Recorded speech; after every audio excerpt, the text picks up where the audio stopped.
Oh, there we go. I think that's it. Good evening. Hi, Good evening. everybody. Good evening. Good evening. Hi, Hi. KCB. I see you on there.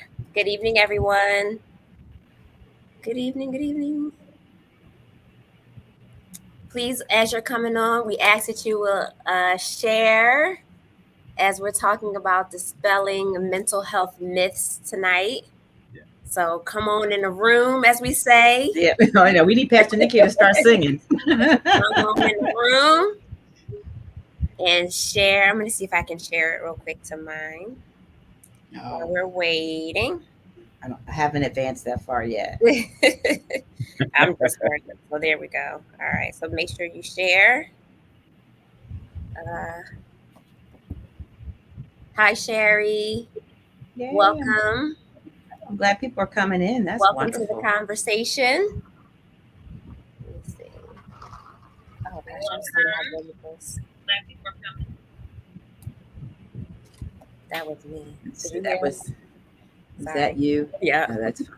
I had to turn my phone off. Hi, Georgiana.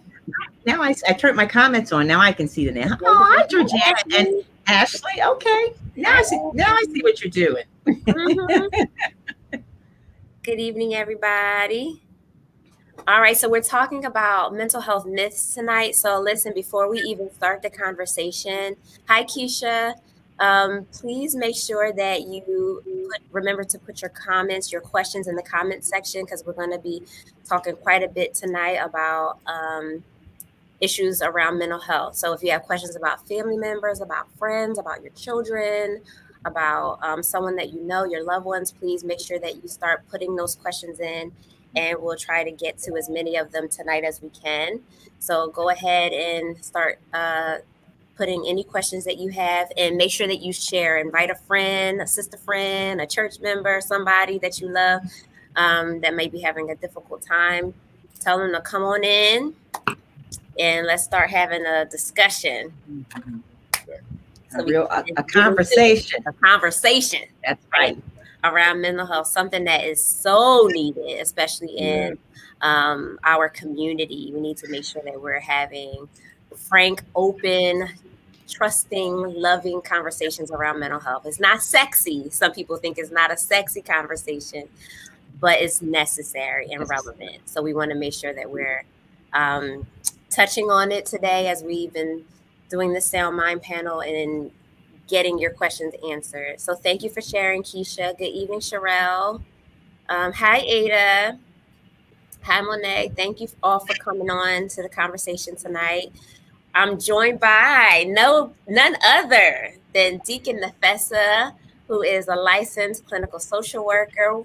And we're so glad to have her on board. Me and Deacon Nefessa have done some panels together before, so I'm always excited. She's like a sense of comfort for me now to be here on this panel because we've done these together. We just did one for Stockton University recently. Nice. So I'm so proud of Deacon Nefessa, who now has her own practice in addition to working for what's the school? Are you still working at the school? I'm working for the Kansas City School District. Yes, working for Camden City School District. So welcome, Deacon Nefessa and Pastor Wendell.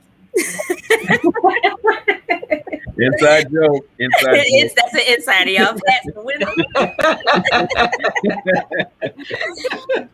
Thank you so much for coming on board again, who's going to help us with the spiritual perspective of mental health and the way that it affects the body of Christ. And so we're so glad to have him on board once again with us. And Deacon Andrea LeBou. Always around. Who works so wonderfully with families as well. So we are so grateful to have her on board for this discussion. So welcome, everyone. Hi, Vicki. Hi, Bethany family.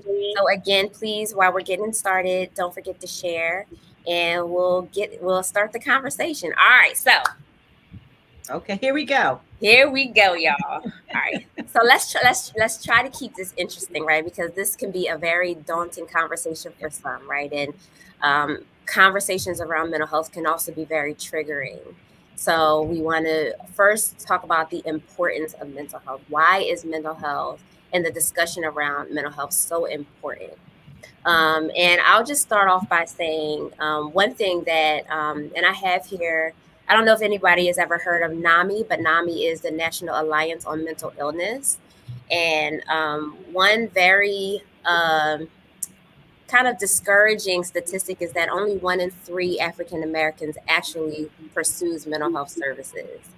Yeah. However, we experience mental health probably 65%, I think, in comparison to other groups. So our need for mental health is great, but only less than 1% of us actually seek mental health services, and that's not a very encouraging number. And it says a lot about how we as a people view mental illness in our communities. So it's something that is important for us to address, and understanding the importance of mental illness and also why we do not seek services. So I want to open up the floor real quick to just ask about why mental health is important, especially in our communities. Across the board, it's important, but why is it specifically important for us? So go ahead, Professor. I'll jump in, and I just want to say Reverend Tiffany is amazing, and she also is a source of comfort for me in this area. I want to say mental health is, I think that it's not focused on a lot because we're so focused on like what we can see, right? Our physical body, as opposed to what's going on in our mind, our thought process, which definitely impacts how we feel, and then our feelings impact what we do, right? Yeah. And so a lot of times we're not thinking in that sequence. We're just thinking about, oh, my foot hurts, or I'm having a pain on my leg, or let me go to the doctor's and figure out what's going on there. But a lot of times we're not thinking about how what's going on in our mind is impacting our physical health just as well as the things that we do, our actions as it relates to how we are thinking and how we're feeling. And so I think if we can begin to shift our thought process and prioritize our mindsets, and just as much as we prioritize the other physical parts of who we are, then that's when it will become more important for us to, get that oiled and get that in check on a regular basis. Mm-hmm. Mm-hmm. Yeah. Well, I think it's a complicated issue, and I have been doing stuff in public health for like eons of years. And, unfortunately, I don't necessarily view mental health I view mental health almost the same as any chronic illness that particularly affects people of color. Look at the highest rate of breast cancer, colon cancer, all of that, people of color tend to be at the top of the list, So I think it's a complicated issue. I think one, self-care is difficult because I think sometimes we're so busy doing other things, taking care of households and children, paying bills and things like that, that we don't always take the time to take care of ourselves. And that's from mind, body, and spirit. So I think that complicates it. I think the stereotypical things that we've grown up with, keep your business in your house. Mm-hmm. I think we've all heard that, don't talk about my business. And I also think that it comes down to I think we, and some people, but I think we in general are sometimes crisis motivated. By that I mean I function well when in what we consider dysfunction, but when it hits a crisis, then I have to get help. Mm-hmm. and that's for health thing. By the time we get to help, it's way off the Richter. It's way off the Richter. So just to wind down or add a concluding statement, I think we have to do better at self-care in general. I think we have to improve non-judgmental access to mental health services. Yes. I think we have to break those stereotypes of within our own community. And once again, you don't talk about your business. And I think we have to make ourselves a priority, and sometimes you don't know you don't feel well till you don't feel well. Mm-hmm. So I think it's complicated. I do. You bring up an interesting point too. This something that we're going to start getting into is this idea of the stigma around mental health, right? And so, Pastor Wendell, I kind of want you to jump in on here because one thing that is prevalent in our community is this idea that if I have faith, then I don't need to get help. And if I'm a believer and I go to church, then that should be enough. And in some ways, as a community, we make people fear going to seek help because we shame them into thinking that somehow their walk with God is not as strong because they are not going to the pulpit or to the altar for their issue, and they're going to see a psychiatrist. And that brings up a lot of shame. So can you speak about how you view faith in mental health? Well, Tiffany, I think the first thing we have to do as representatives of the church, you have to humble ourselves and take ownership of that, because we've contributed very much so to that stigma being prevalent. And I think the church is finally coming into this awareness that we really, when it comes to ministry, we really have to be open to a holistic approach and deal with the whole person. And if you're going to deal with the whole person, then the second phase of that is being aware of your limitations as the pastor, and open you up to partnering, open you up to taking full advantage of the body at large. The scripture keeps telling us that there are many facets of the body, many parts of the body. And so we have to defeat this whole territorial thing that we sometimes have, that's in the pulpit as well as in the pews, meaning that the only person that can counsel me is the pastor. The pastors have to be outspoken to let people know that I've got limits to what I can do for you. And one of the things that we do, we promote mental wellness, and on one of my shows, I have a therapist in at least once a month to come in and talk about mental health. So we have to champion it and normalize the conversation around it. And so you demystify it, and you take the stigma off by making it, you guys gave statistics. So whether we normalize the conversation or not, it's normal. It's a lot of us struggling with it. And so once the pulpit takes the lead in saying that and putting it out there, make it a conversation that's acceptable in public, then I think we can begin to move past the stigma and realize that this is just a part of your total healing. I want to read a comment here by Vicky. It says, often when people of color want to talk out whatever issues they may be having, often the people that they go to tell them that the problems that they're having are not as bad as the problems of someone else. That leads people to judge their mental health based on the mental health they think others have, and to grade it on a scale of 1 to 10. And if it's not a 10, then you don't have any serious mental issue that needs to be addressed. Whatever issue a person is having is an issue that needs to, right? Yeah. And it's so true, right? And especially when it's something serious. Like I've heard couples who are in abusive relationships, and they go to church and they'll say things like, well, all you got to do, first thing you need to do is pray about it. Right. Like, okay, so I get punched in the jaw, and then, all right, so first thing you need to do is pray about it. Like, I need some serious resources to get out of this situation. And yes, I think prayer works, and we all know that, but we can't use our limited kind of understanding of mental health and cover it with the idea of faith, and not intervene in ways that someone needs, and just make them believe that, well, if you're not schizophrenic, if you're not hearing voices and seeing things, and you're not on medication management, then all you need to do is this. It's not that serious, And I've had clients who say, every time I go to my family and say I have, I'm really struggling with depression, they said, you're so dramatic. Like, you're being so dramatic, like, get over it. You're fine. You're being so extra. You're fine, And they walk around carrying this burden of, I have this issue and I can't share it. I can't talk about it. And going to a therapist is not okay.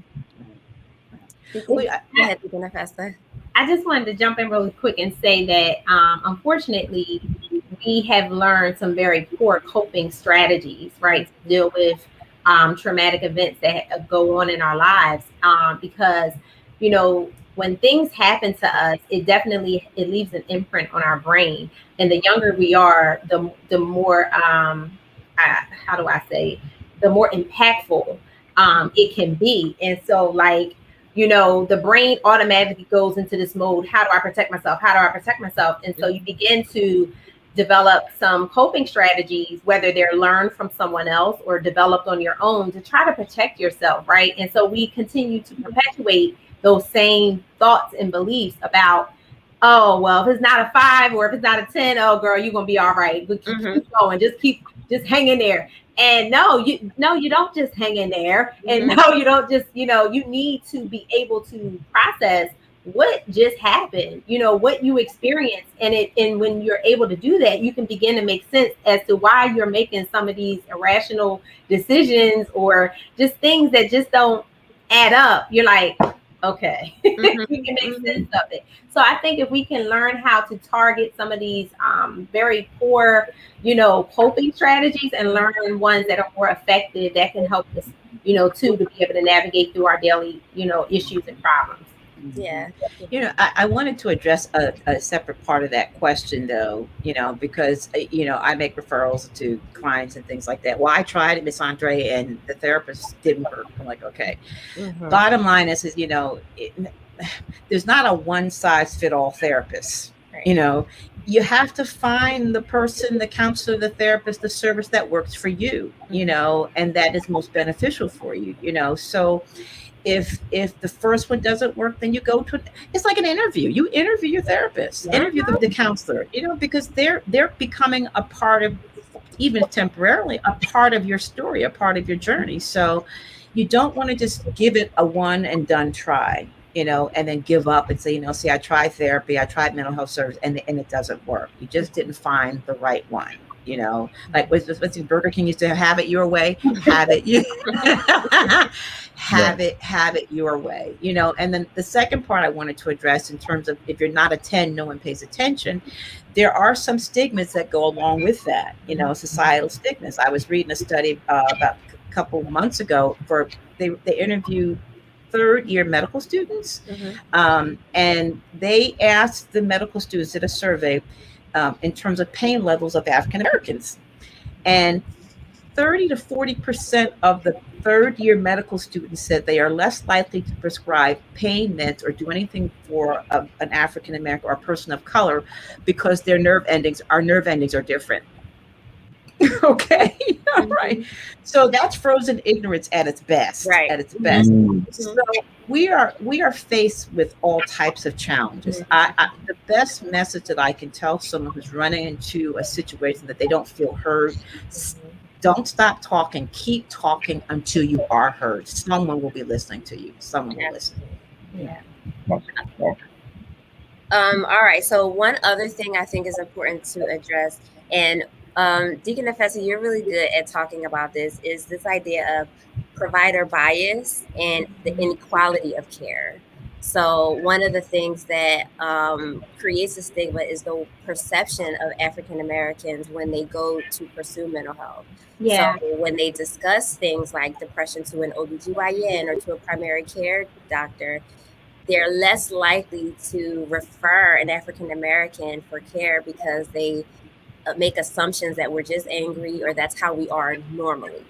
Yeah. And also the cost of care typically is a lot higher than what many of in our community can afford. So going to a private practitioner for therapy is expensive. And the ones that are available, there tend to be not the quality that a lot of people need. And so, Deacon Nefessa, can you speak a little bit about kind of what you have? Because I know you work in a school district and have clearly seen a lot of that inequality in the school district, I'm sure. Well, I definitely will say that, in this time that we're still going through, it has definitely, mental health supports has definitely increased. People are looking for people to talk to. And one of the things that majority of my clients say to me that are African American, I'm so happy I found a Black therapist, right? Right. There are some phenomenal Black therapists, Hispanic therapists, Asian therapists, white therapists. There are some phenomenal therapists out there. But when it comes to a lot of the people of color that I've serviced, they are excited because, to be quite frank with you, while there are many people pursuing higher education and taking a clinical track to get a master's in clinical counseling or a social work degree that will lead to that, it's still a field that is very underrepresented, right? With minorities. And so people of color are looking for people that look like them because they feel like they can relate to their historic experience as a Black person, as a Hispanic person, even as, as an Asian person, with all of the recent hate crimes that are going on, even in that community, people are looking for people that look like them. But the services are limited, unfortunately, a lot of times, because there aren't a lot of private practice clinicians in more of the inner cities, and which I'm really praying, hoping that will change, because our people need us. They need us. They are looking for us. They want services. And so they end up a lot of times going to organizations. This is no shot, no shade at any organizations that are out here doing the work. But sometimes the person on the helping end is not always a representation of the people that are coming in. And so they have sometimes, I've had students say to me, Miss, they don't understand me. They don't get me. And I try to do, what Deacon Andrea was talking about, trying to get them to hold on, let's give it a try. Let's give it a go around. And so we really need more people in this field out here doing the work. And we also need to, for all of us that are out here doing the work, there are many clinicians that do pro bono clients. These are clients that don't have any insurance, right? And we're seeing them just because, we want to support that population who don't have insurance, and make ourselves available. But it's not enough of us to be able to do that at the amount or the level in which is needed, right? Because unfortunately we can't see everybody pro bono, because for some of us, this is our living. We help people, but we are compensated for the work that we do. And so it is definitely a field that needs more support and more resources, especially in communities of color, because that is what people are looking for, clinicians that look like them most times. And you're absolutely right. Representation matters. And I think the church, if we were doing more, and there are some churches like Pastor Wendell's church who's doing a great job normalizing conversations around mental health, but we need so much more of it, because the church is still like the backbone of communities. And if there was more conversation in the church about it, people go to churches and groups and ministries looking for that kind of support. And if there were more clinicians and ministers and clergy who had some kind of understanding of how to recognize mental health and could create some kind of referral system or discussions about it, people find safety right there in their church and can get help right there, even if they don't see a therapist. So much can be helped by just having conversations in the church about mental health. So much. Absolutely. Yeah. So, all right. So we talked about provider bias, but there's also an issue with culturally competent care, right? So like when we go to some of the clinicians that do not have a lot of experience working with African Americans, especially, tend to not have oh Lord, I'm going to get in trouble. Watch yourself. We are watching you walk slowly. We got your back.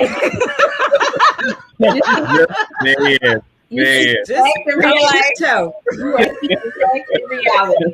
Go forth. They tend to not understand the language in which my diplomatic side is coming out. That when we speak with passion. It doesn't necessarily mean that there's so. All right, so let me put it this way. We are overdiagnosed with issues like bipolar disorders, major depressive disorders, and things that really may be a misdiagnosis. So I have quite a few, especially African American women who are on medication for bipolar disorder who do not meet the criteria at all. What they are probably experiencing, in my experience, is more trauma and post-traumatic stress Yes. than it is bipolar. Yes. And if they are communicating to a doctor or a physician or a psychiatrist who is not familiar with the culture, sometimes they misinterpret things to be something that it's not. And we have to sometimes teach our physicians how to be better understanders of our culture and how we communicate. So go ahead, Nafessa. But the onus is not just on the client to teach, Absolutely. Hmm. because we enter the space to learn as well as receive Right. clients. And so we need to be able to learn from them as well as be able to be empathic, compassionate, Hmm. and present in whatever they bring to the therapy room. And so one of the things that I wanted to say was that really burns me up when I meet clients who have been misdiagnosed, and I'm like, you said what? Your diagnosis was what? And as we're talking and processing through, past traumatic events, and I'm like, this is not that, right? And so I do say we talk about it. Yeah. And I tell them why I disagree. And I tell them, listen, these are the symptoms or the features of what this particular diagnosis is, and this is what this is. And this is what I'm going to be treating you for, right? And so the way I was trained years ago, I definitely lean towards a lot of times the most least restrictive, diagnosis. But there are times where that may not be the option because it is what it is, But most of the time, it is very extreme, and medication at times can be prescribed out of turn. And Right. so, yeah, I just wanted to say that majority of the people that I see now in my private practice, anxiety and depression. Well, if you've been in the house for a year and a half and you had to deal with family members that you could avoid by leaving, and then there are other things, obviously, that may have triggered, that may have been exacerbated by the pandemic. You're dealing with a lot of grief. You're dealing with a lot of past stuff. Come on, let's be real here, And so I think if we're able to really help clients be at ease that, hey, this is not exactly what it was, they would be more open even to disclose and share some things. Yeah, Absolutely. So I'm going to read this comment by Dana, and Pastor Wendell, I want you to kind of chime in on this one, okay? Okay. So she said, issues of trust and confidentiality, which keeps people from seeing a therapist or even their pastor. God forbid if the pastor preaches a sermon and they think it is about their counseling session. Oh my God! Yes, yes, yes, yes, yes, yes. That actually happens, but also I think a lot of times that can be absolutely misinterpreted. And again, it's on us to really address those elephants in the room and even say it. I'll say, listen, if what I'm saying sounds like it's personal to you, thank God for that. That's not me talking about you, or kind of easing over to something that Nafessa just said. With us coming off of this pandemic, I know Bishop has said this to us, and I think it's absolutely incumbent upon us to address how people are feeling right now. And deal with the feelings of loss that results in grief. Last Sunday, before I preached my sermon, I took about 10 minutes to address the fact that there are some people that aren't back, that didn't come back. There's some leaders that didn't come back, and I petition our people for compassion. Let's be compassionate, not messy. And don't go fishing, but be available. And these 18 months have radically changed some people. For various reasons. And so again, if we will take the lead and have those open conversations and talk about the emotional, the mental aspects of just being a human who's trying to please God, then you kind of sensitize your people to that. Yeah. And then we start inching away from the stigmas. You start inching away from just suck it up, tough it out, because that's cultural for us. Yeah. Y'all know that because we've had to suck it up and tough it out for generations. But Yes. now, praise God, we're now getting therapists and getting the conversation, and we can get healthy people once and for all. And so, as you guys have said, the church still has to take a strong lead in that. Mm-hmm. Yeah. And I think I was thinking two things as both Deacon Fest and Pastor Whitley you were speaking. In terms of the ownership of how do we fix this. Mhm. I'll echo what you said. I think we need a national day of healing. I think we Mhm. all need healing at this point. But how do we fix this problem of, I guess, the imbalance? And it really, to me, comes down to be an imbalance of power, because when I walk into the Mhm. therapist's office, I feel like, because that person's got the power and I'm there to receive. And I often encourage people to don't always take things at face value. Invest in yourself to learn about what people are saying about you.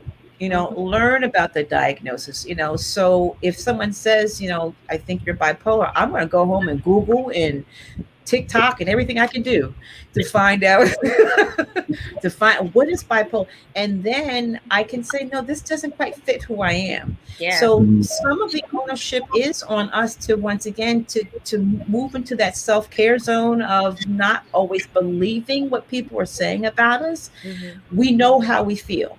We Yeah. want to be comfortable in expressing that, but then check it out. Learn about what people are saying. Learn about different diagnoses. Learn until you can start as a person to figure it out for yourself. So we can figure it out for ourselves. And sometimes when you do that, you have these, we call it light bulb moments that go, oh, this is why he or she does this, or this is why I feel this way in the morning. Mm-hmm. So Mhm. now I am an informed person who Right. can make an informed decision about the care that I receive. So I'm not, it changes that power thing, and that Yeah. I'm walking in equipped to deal with the person that I'm talking to. Mm-hmm. So I would encourage people to just learn. Yeah.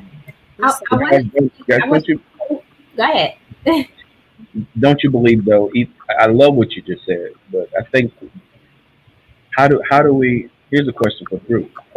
How do we help our people develop that muscle where they're Yep. willing to even question Yep. the person that's in authority? That's the more knowledgeable person, because Yep. we're more conditioned Mm-hmm. to either we want to receive whatever you tell us. Mhm. But I love what you just said. We need to remain inquisitive and push back. So how do we do that? How do we begin to have even that conversation, that training? One of the things I want to just say, one of the things that I do in my initial sessions when I meet a client for the first time, I say to them, I know that you're entering this space and you may feel like there is a power differential between you and I. I am the therapist and you are the client, and you feel like coming to me, may put you in a place of a lower position. And I destruct Because of that that. Mm-hmm. completely, because what I need them to understand is that, I'm asking you to sit, and I say this all the time, sit in a seat of vulnerability and to share with me, right? Another imperfect human being here, right? That has her own story and has her own troubles and has her own issues, right? And while my life is not on discussion, in the session, right? But I need you to know that I'm just as human as you, Mm-hmm. right? And so I am working, and it's not a conversation that is one and done. It's a conversation that's ongoing that I'm having with my client. So there is always, they can feel like they are always talking to another human being and not someone, and they're not subservient to me, Mm-hmm. and Yeah. that at any point, if they feel like this ain't working, you can transition, and there's no bad blood, there's no issues, because I need you to get what you need, Mm-hmm. you Yeah. know.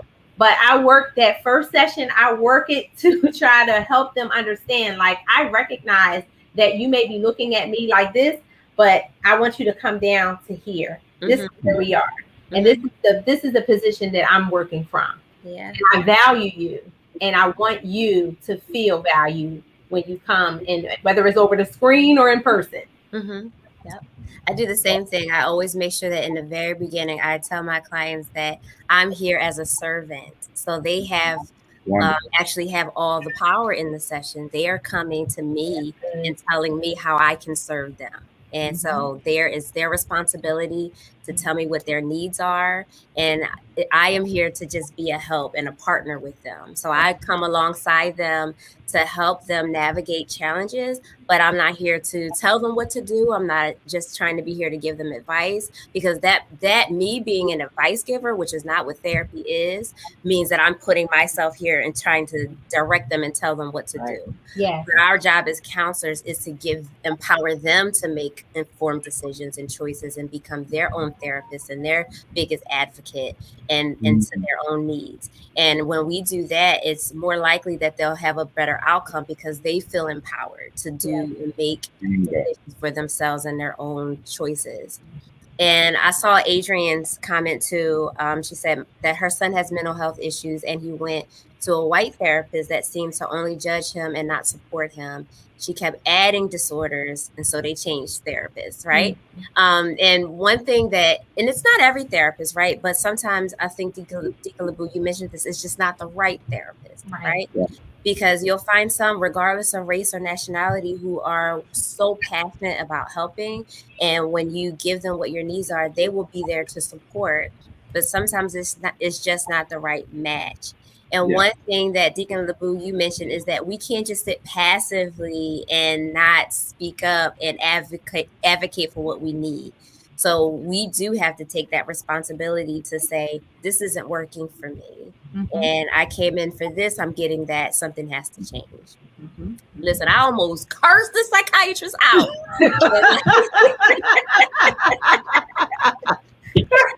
We're trying to misdiagnose my little boy, and like, maybe he has anxiety disorder. I was like, huh? How you know that? He's been in here for 30 seconds. 30 seconds. He's been in here for 30 seconds. Yeah. And he said, so don't you think you would really benefit from him taking medication? Sir, he's been in here for 5 minutes. Yeah. He's fine. And his comment was, well, if I don't give him a diagnosis, then the school won't get funding. I was like, get your choice. Get your choice. Oh, wow. Wow. There you go. See, that would, for me, okay, that would have been bumped to a higher level, okay? You got the nerve to say that. Okay, right. We'll see you at another meeting, okay? No. How do you say that to a parent? Funding? No. If we don't give him a diagnosis, the school won't get funding. Yeah. That is so common, particularly when I talk to parents who work at school. They're so quick to label children. Right. I say, if you name a D, ODD, ADD, OPP.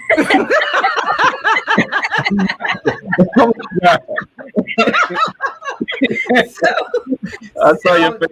They taking up exist in the DSM-5. They will label a child and it starts early. They will label a child. It really does. So even as parents, we have to make sure that we're like, no, I don't think I want to do that. No. We have to educate ourselves. And I think I saw a comment from Deacon Mays. We have to not be afraid to question. Right. Which goes back to what Pastor Wendell was saying. How do we do that? But this is one of those things that happens in every medical field, mental health field. We walk into a doctor's office before they write the script and out you go.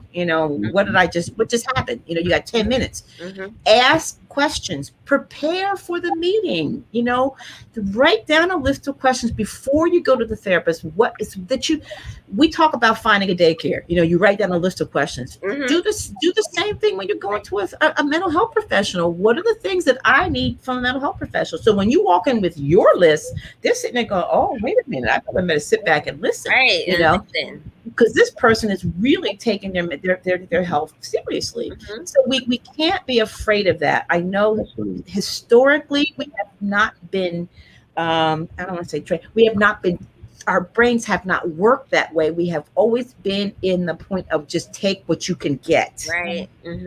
Take what you can get in terms of healthcare, Yeah. take what you can get in terms of housing, take what you can get in terms of mental health. So we've always had that mindset, but we have got to break out of that. It is a new day. We have the right to advocate for ourselves. I challenge you, go in there with your questions, write down what you want to know from your counselor. I most times when I get a client, they're there by force. They have to come see me for a reason. So my first thing is, I have a file on you that thick, but you share with me what you want me to know about you. Yeah. I'm Right. not going to believe the file. I'm going to put that on the side. Mm-hmm. Tell me what you want me to know about you. Mm-hmm. And then that's how we start engaging. That's how we start to get to know each other. Mm-hmm. Because there's a lot, I call it frozen ignorance.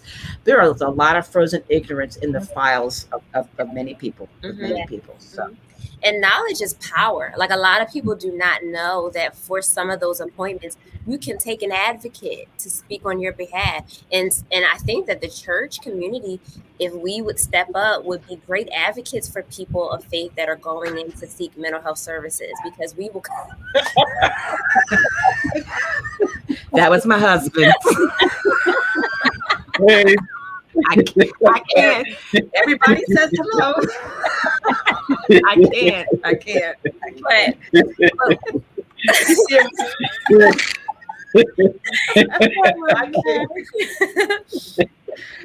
but yeah, I'm so sorry. Okay, but yes, making sure we have a list of questions, right? And even going with an advocate from the church, go with your questions and take someone who knows.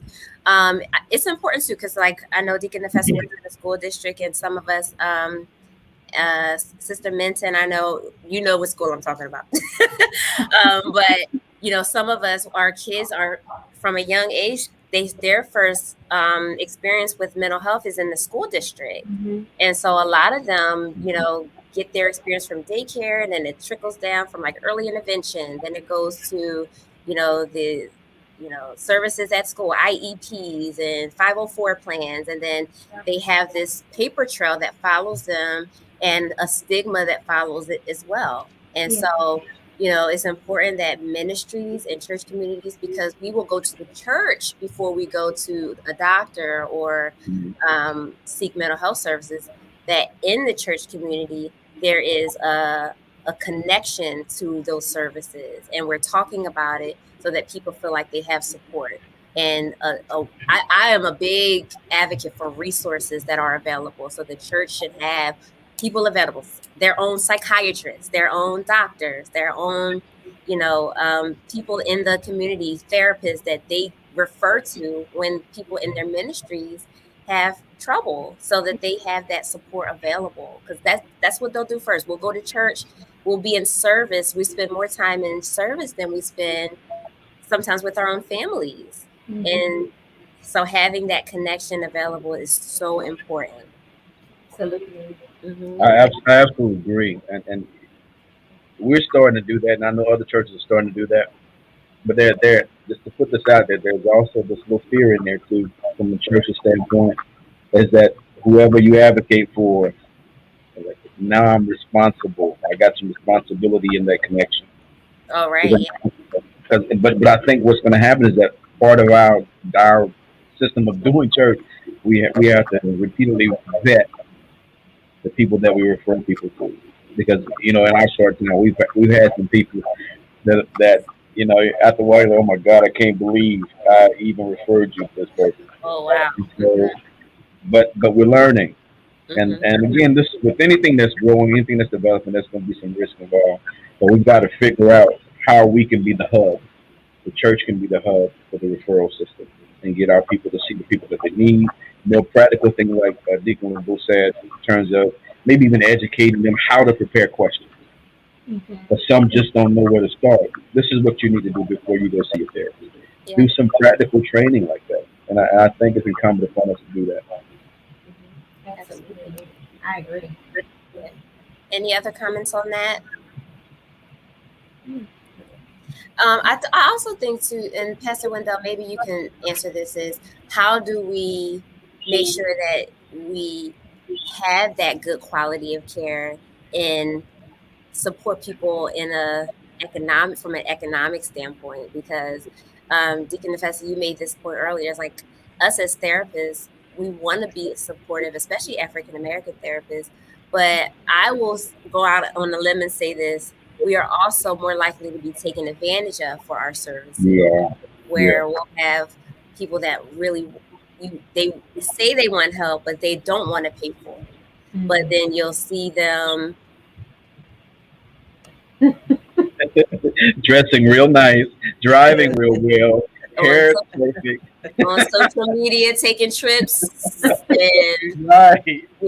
showing all this new stuff they just bought a house, and then they haven't paid you in weeks, and outstanding invoices, and you're chasing them down for payment, and so we have to do better, right? So when there's help that's available, we don't also want to contribute to that stigma that African Americans especially have of the help is available, then you don't take it, or you take advantage of it. Yeah. And of course that's not everybody, but we do have to do better. It has to be addressed. Yes. We got to say it. I'm sometimes too blind, but I believe in addressing the elephant in the room. The whole, this is not about hook a brother up, hook a sister up. Right. This is somebody's profession. Right. And so you have to teach honor.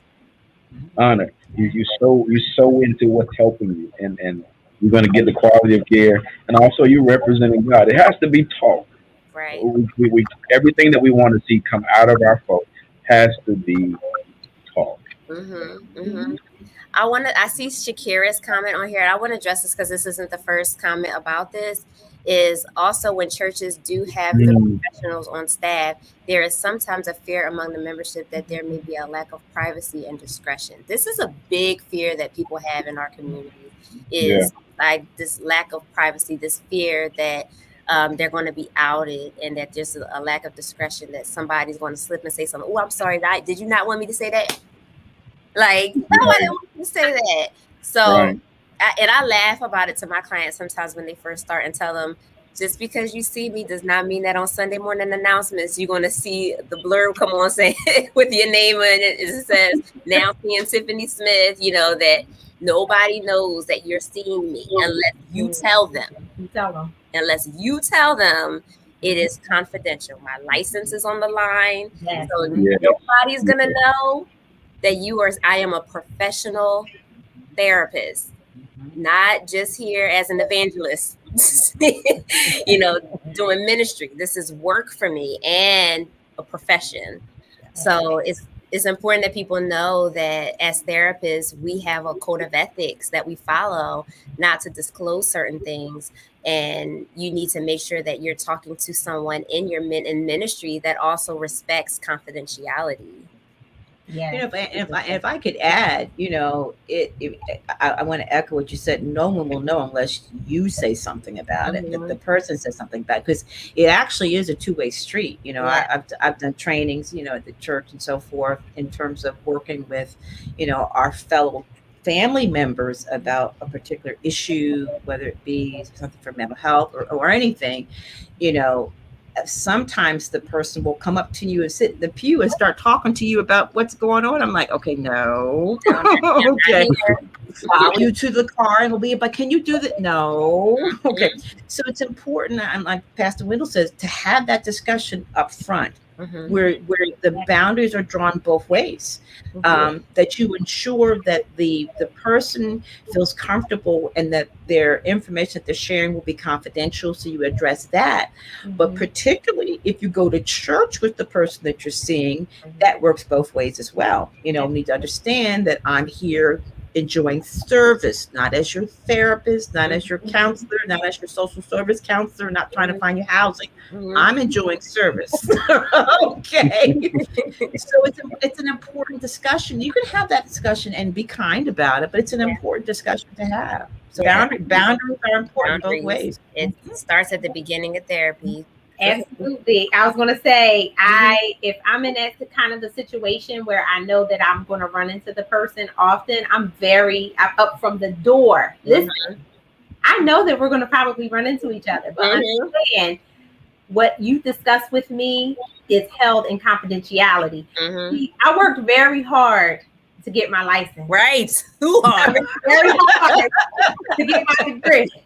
And I am not. I'm not willing to sacrifice that or put it at risk for no one unless it's Christ. So I'm really emphatic about that. And I just really, try to relay that when I'm talking to my clients, whether it's a client that I could be in their presence or not. Like, what you share here, it stays here. And then we go over the safety, the things where I have to break confidentiality, right? Because certain instances you have to, as by law. But I'm not going to jail for nobody.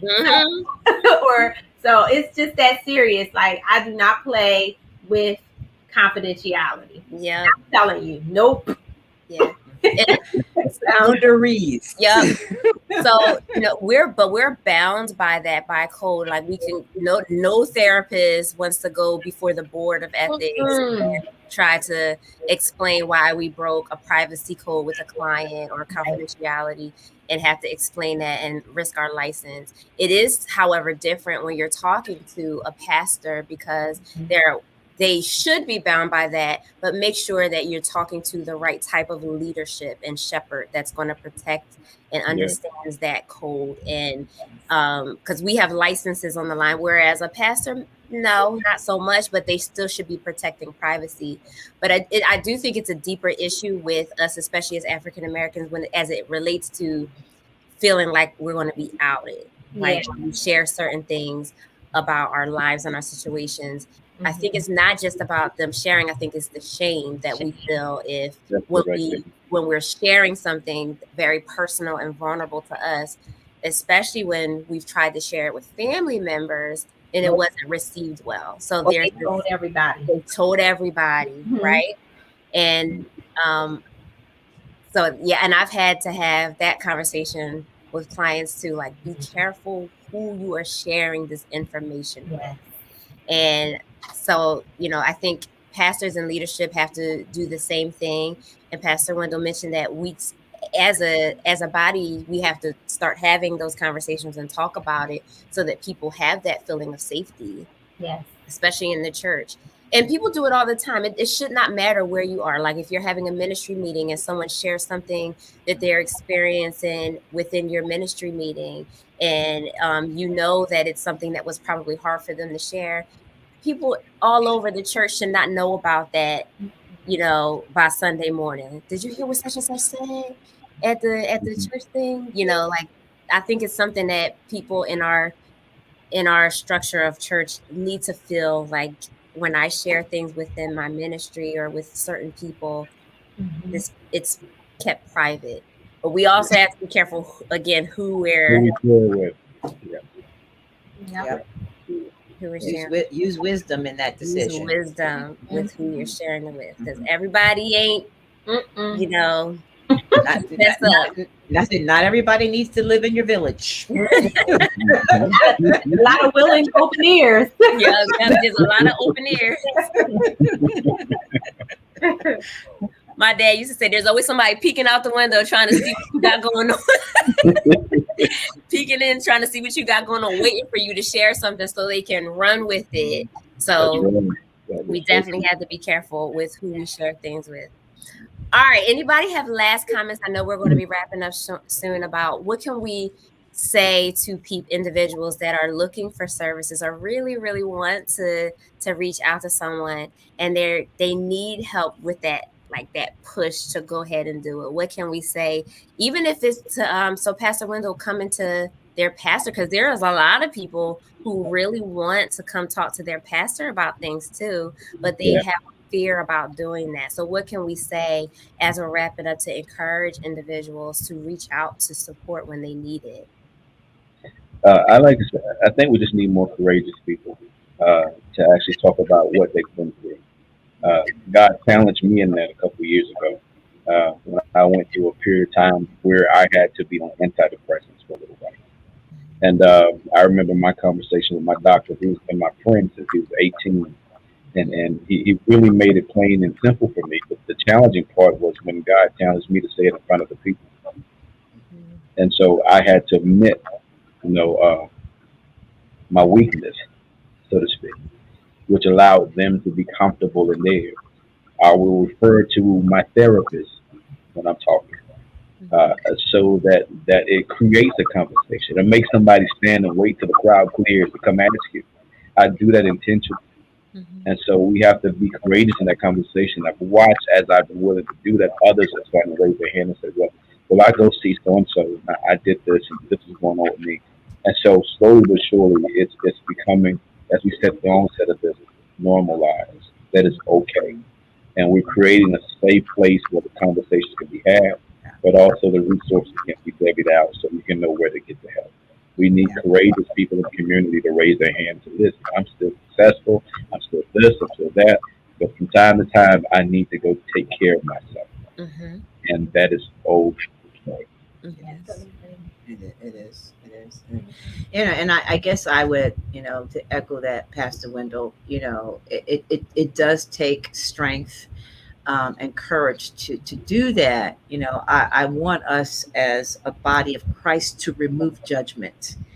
Yeah. If someone has something, if they confess something in front of the church, or they have, I mean, there's so much judgment. There's so much judgment. So, if we can move as a body and put the judgment away, I think it helps people become more courageous, and I think it helps people feel less alone. I say the only thing normal is the cycle on the washing machine is normal. That's it. Other than that, we all got something. Okay. And that Yeah, sometimes it feels very yeah, isolating. You think you're the only one going through things, but I can guarantee you someone has been through the same, if not worse, of what we've been through. Mhm. So it does take yeah, courageousness and bravery to say, yes, I'm all of this, but I have this too. And and what a testimony to share. But look what God is doing in my life. Mhm. And look what I made it through. So if I made it through, you can make it through. But it first starts with that honesty and that admission that I'm not perfect. I'm not Mhm. perfect. And because of that, I have no room to judge anybody else. So if I can just encourage all of us to move in a space of non-judgment, to release that fear of feeling abnormal or different or afraid, you are not alone. Mhm. We have all been through something. It's just finding, like we started talking earlier, finding the right supports, like Cinderella finding that shoe, just trying on that right glass slipper, Mhm. to find a way to get the services, get the help, get the support that we all need. So, Mhm. Good. amen. So I have a couple things that I'm gonna say. So I would say God loves you Mhm. no matter what shape he finds you in or you find yourself finding him in. He loves you. I don't care how ratchet you think you've been. I work with a lot of young people, so I speak the language of the youth. I don't care how ratchet you think you've been. I don't care how deep and dark the secret might be. Come on, let's talk Mhm. about it, because when you are That's able to release it, something happens inside of you where you become free. You no longer have to carry the weight of the shame and the guilt of whatever happened, whatever you're experiencing at present. You can release it and get free. And guess what? Can't nobody hold you hostage. Mhm. No one. They may try through judgment, but Mhm. no one can hold you hostage, because the word of God says, whom the Son sets free is Mhm. free indeed. And Mhm. so, come on, find a therapist, let it all out, let it fall out in the therapy room, whatever you need to do to get free. Yeah. No yeah, fear, no shame, and no stigma. Mhm. awesome, awesome, awesome. All right. And you know what? Lastly, I just want to say, this takes strength and courage, right? We know that it's not easy to reach out for support. And so initially, all of us, struggle, I think, with taking that first step and allowing ourselves to get past the fear of being vulnerable and exposing ourselves. And I think generationally, Pastor Wendell mentioned this, it has not always felt like an okay thing to do, but help is available, and we sometimes need to just take that step and get the help that is available. One suggestion is looking on Psychology Today. I saw Edna was asking, Psychology Today, you can actually filter out, I need African American therapist who takes AmeriHealth insurance in this location, and it'll show you up a list of therapists in a specific area who takes a specific insurance, has a specific specialty, and you can literally just kind of pick who you feel, read their kind of profile and see who fits what you're looking for. And there's there's another one, Nafessa. For anyone that's looking for particularly female Black therapists, there's Black therapy for Black girls .com, therapy for Black men.com, Latinx, www.therapyforlatinx.com, I believe. So I'm trying to type some in the chat.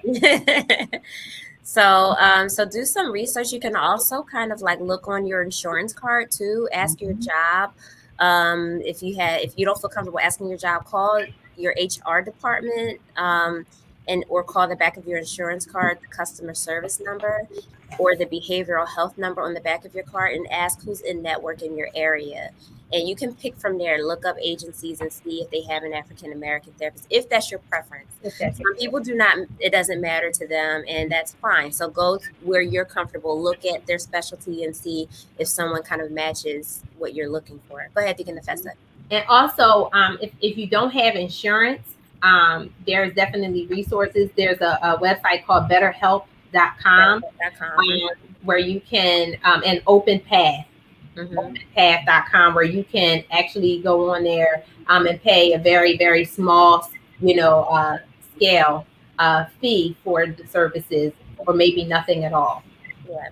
And don't forget to utilize your pastor. So like Pastor Wendell, I'm sure his members will come to him if they need certain things. Bishop and Pastor Nick are also available, and they are still available now. So they're doing some Zoom things if people need meetings or to chat with them.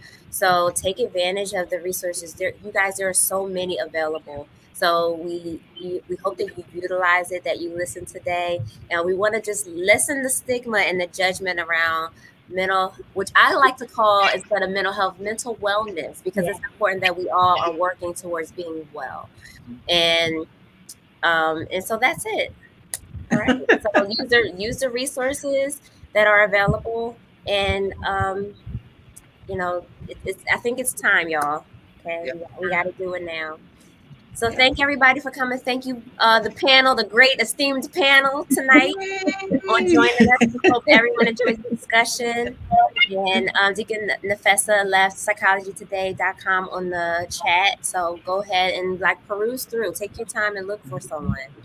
And that's it. All right, everybody. Thank you so much. Have a great night. And we'll see you. All right.